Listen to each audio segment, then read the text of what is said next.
The Netherlands and Australia said Friday that they are holding Russia legally responsible for the downing of Malaysia Airlines Flight 17, which was shot down over war-ravaged eastern Ukraine nearly 4 years ago, killing all 298 people on board.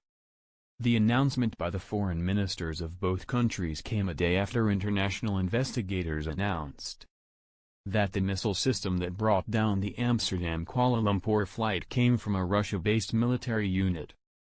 They displayed photos and videos from social media tracking a large convoy of rocket launchers through Russia. Dutch Foreign Minister Stef Blok said that following that conclusion, the government is now taking the next step by formally holding Russia accountable. The Netherlands and Australia today asked Russia to enter into talks aimed at finding a solution that would do justice to the tremendous suffering and damage caused by the downing of MH17. Blok said in a statement. A possible next step is to present the case to an international court or organization for their judgment.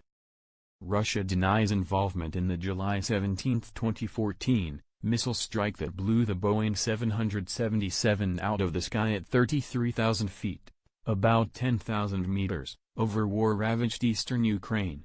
Bodies, debris and burning wreckage were strewn over a field of sunflowers near the rebel-held village of Herbov in the Donetsk region of eastern Ukraine. About 40 kilometers, 25 miles, from the Russian border, where fighting had been raging for months. Russian President Vladimir Putin's spokesman, Dmitry Peskov, rejected the accusations. He said that Russia has been barred from the international investigation and thus can't trust its results. He also charged that Ukraine contributed to the tragedy by failing to ban civilian air traffic over the war zone. The Russian Defense Ministry said Friday that rocket fragments displayed Thursday by investigators indicated the Soviet-made missile was produced in 1986. It said the Russian military decommissioned all missiles of that type in 2011. It added that Ukraine inherited such missiles from the Soviet army, adding that the fragments displayed by the investigators indicated the weapon more than likely belonged to the Ukrainian armed forces. The father of one of the passengers welcomed the move by the Netherlands and Australia. "This is great news," said Hans de Borst, who lost his daughter, Else Meek. "I understand why the government waited, but now the evidence is clear."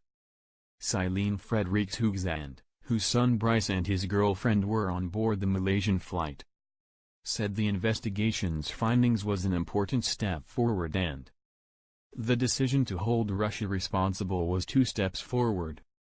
Australian Foreign Minister Julie Bishop called for support from the international community for the move. "This represents a threat to international security," she said. "If military weapons can be deployed and then used to bring down civilian aircraft in what was essentially a war zone, then international security is at risk, and we call on all countries to inform the Russian Federation that its conduct is unacceptable."